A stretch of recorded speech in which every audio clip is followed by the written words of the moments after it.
What's up, everybody? I'm Sid Kingsley, musician, songwriter, amongst other things. And we're going to react to one of my absolutely all-time favorite piano players, Oscar Peterson.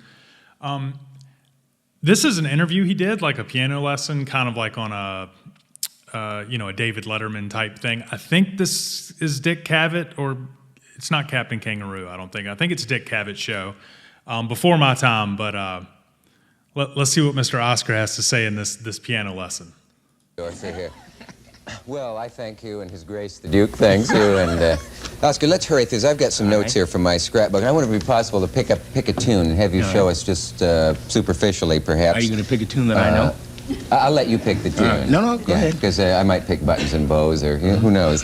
And if you could just show us some of this, what I think are called. And I think it's really cool that shows back in the day, they used to like respect musicianship. Like you're not going to see Jimmy Kimmel or any of these newer talk shows. They're not going to interview a jazz musician. You know, jazz is it's not cool enough. It's not hip. It's not. And even in this looks like it was done in the 70s.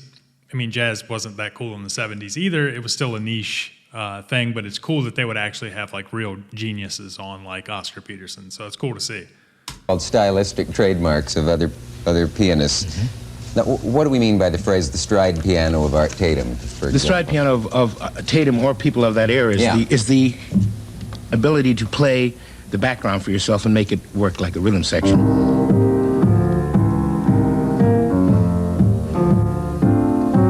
As opposed to when you play with the rhythm section. Mm-hmm. I mean, Oscar's just he's a consummate professional, and his left hand is better than most people's right hands. You would just hold a chord, usually, or punctuate with a chord and play. Because the drummer is playing and the bass player is playing. So this way you go. Yeah.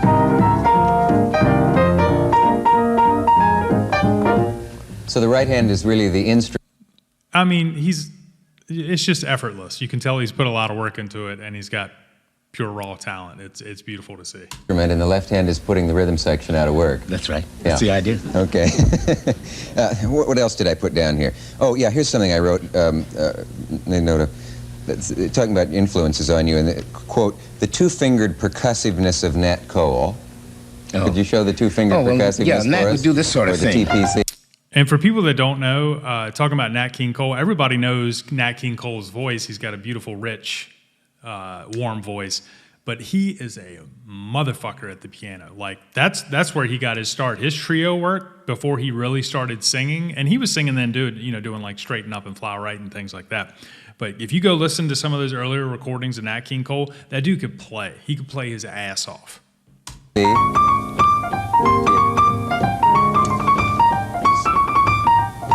Each note has its own articulation rather than being an insipid phrase like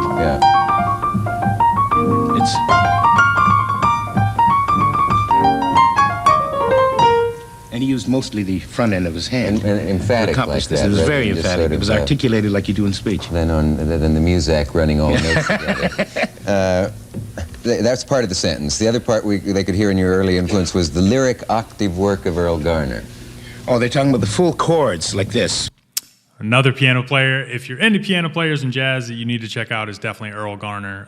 His song Misty, everybody.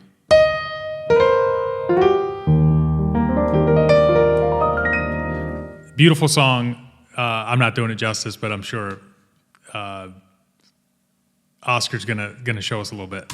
Where Errol used a handful of chords to play melody. If he was going to play Getting Sentimental, he might play it like this.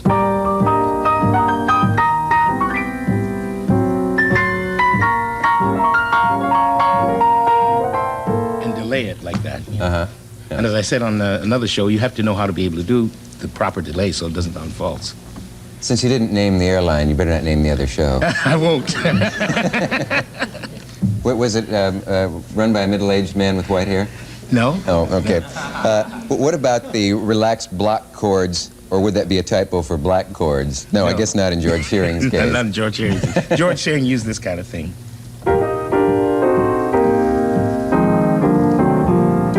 And block chords, that's one of my favorite things, especially that I've been working on.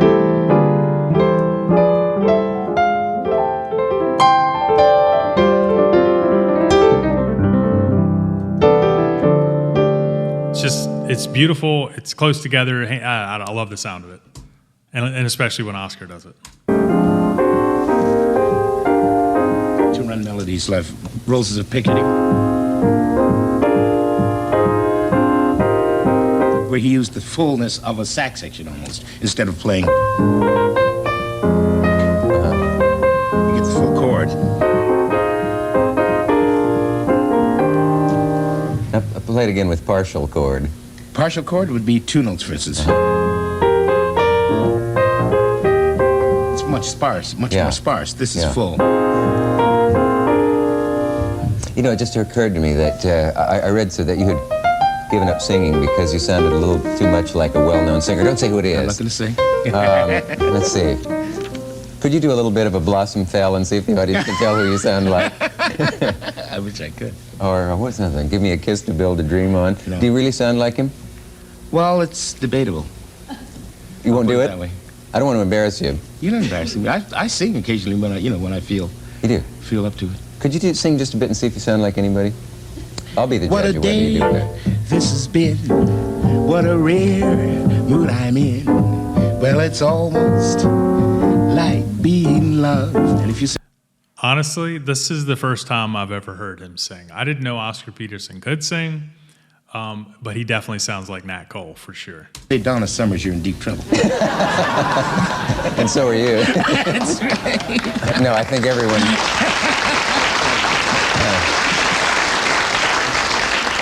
I think everyone recognized the voice of the immortal George Burns. That's definitely a boomer joke, but I get it. I know who George Burns is. Let's not explain it. What are double-handed, or is it double octave bass lines? Oh, I think there was, well, actually, what you mean, double octave melody lines. Maybe. Rather than bass. I have a feeling Dick Cavett, I think his name is Dick Cavett, I'm pretty sure it is. Sounds like he didn't write these questions. He doesn't seem like much of a knowledger. A knowledger? There's a new word. He doesn't seem like he's too well versed in jazz and what it is. So it sounds like he had somebody. He's not doing like a Rick Beato interview, who's somebody that really has a grasp on the music and the people he's interviewing. Bass lines. Maybe. Because if you play a linear invention, if you play as a gain on Sweet Georgia, Yeah. if you invent something as an alternative line, Yeah. then you can play the same thing with 2 hands.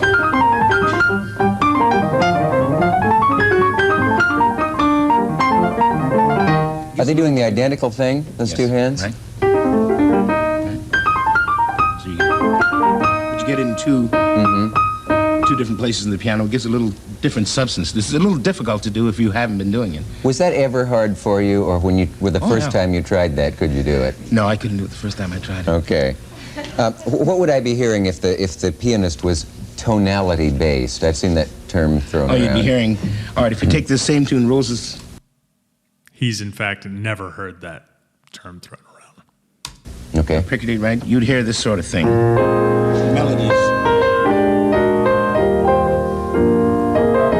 You might hear a more involved harmony like.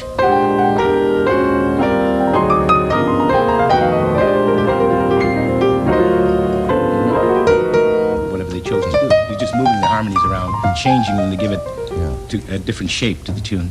Thank you for this master lesson. Quickly, 2 10-second questions. How good a trumpet player was Louis Armstrong in musicians' terms? Fantastic trumpet. Yeah. And the other one is, how long has wigs been a verb transitive, as in cigarette holder, that wigs me, in the lyrics to the sentence? But you don't need to answer that. Oscar Peterson, it's a genuine thrill to have you here. And if you would play us off, it would be wonderful. Just a little cocktail piano. Like that? Yeah. Thank you. Oscar Peterson.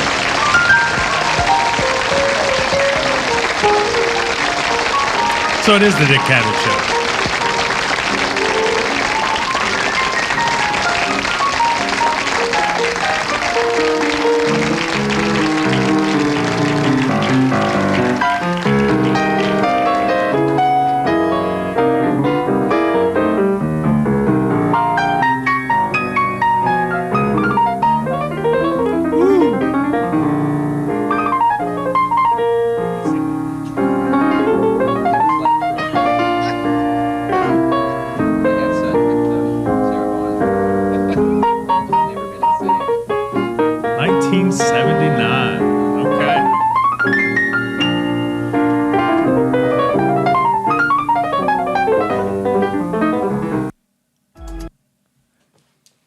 I mean, it's Oscar Peterson. I mean, I don't know how much of a piano lesson that is. He's kind of going through the history, but it's a talk show. And I really think if there's going to be talk shows in the future, they really need to bring this stuff back. But, network TV is kind of done anyway. I don't really know anybody that watches network television or any of these talk shows. I think that hit its heyday in the 90s and early 2000s. And at this point, you're going to have to watch people like Rick Beato, or any other interviewers that are going to do, especially jazz musicians. You're just not going to see that.